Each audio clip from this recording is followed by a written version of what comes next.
Bukan Anda aja mahasiswa yang panik di depan undang ITE.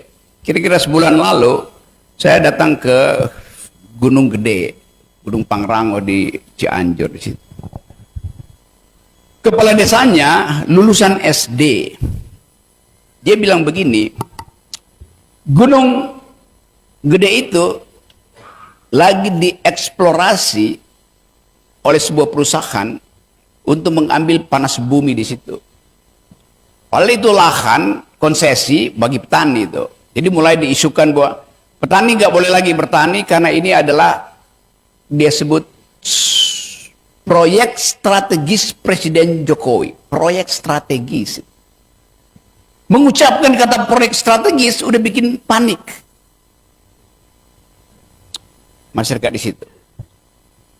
Lalu kepala desa itu bilang begini, Pak Rocky, itu kan jalur saya naik gunung tuh, hiking atau lari kecil-kecilan ke arah Surya Kencana. Dia bilang begini ke saya, kalau saya memotret seseorang yang sedang melakukan pengukuran, itu kena undang-undang ITE apa enggak tuh? Kenapa begitu? Nanti kalau di viral dianggap saya sedang mengganggu petugas negara tuh. Padahal dia cuma mau foto. Jadi momok undang-undang ITE itu sampai di desa. Bayangin. Hanya fasisme yang mampu untuk mengendalikan pikiran seluruh bangsa ini. Itu undang-undang fasistis.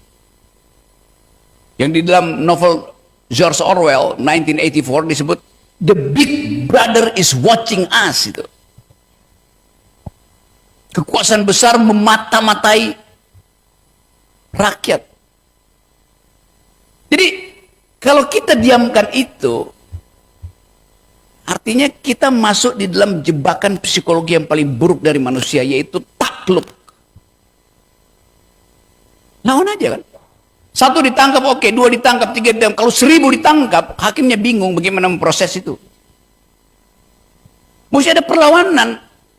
Tentu kita bisa bikin judicial review, macam-macam itu. Tapi kekonyolan dari undang-undang itu undang-undang ITE tadinya dimaksudkan untuk memantau transaksi elektronik yang di dalamnya ada fraud. Sekarang buat mengintai pikiran orang. Apa nggak bangsat undang-undang itu? Ya. Bikin petisi bahwa undang-undang itu salah arah. Dimaksudkan untuk memantau para koruptor melalui sistem elektronik. Gagal. Kenapa? Korupsi sekarang nggak lewat sistem elektronik, bawa cash. Maka nggak terpantau. Sekarang memantau aktivitas rakyat. Jadi hal semacam itu yang ingin kita terangkan. Saya terangkan bahwa lihatlah secara terbalik bahwa fungsi undang-undang itu untuk menghasilkan ketertiban dan keadilan. Sebetulnya itu fungsinya. Tetapi fungsi itu nggak berlangsung.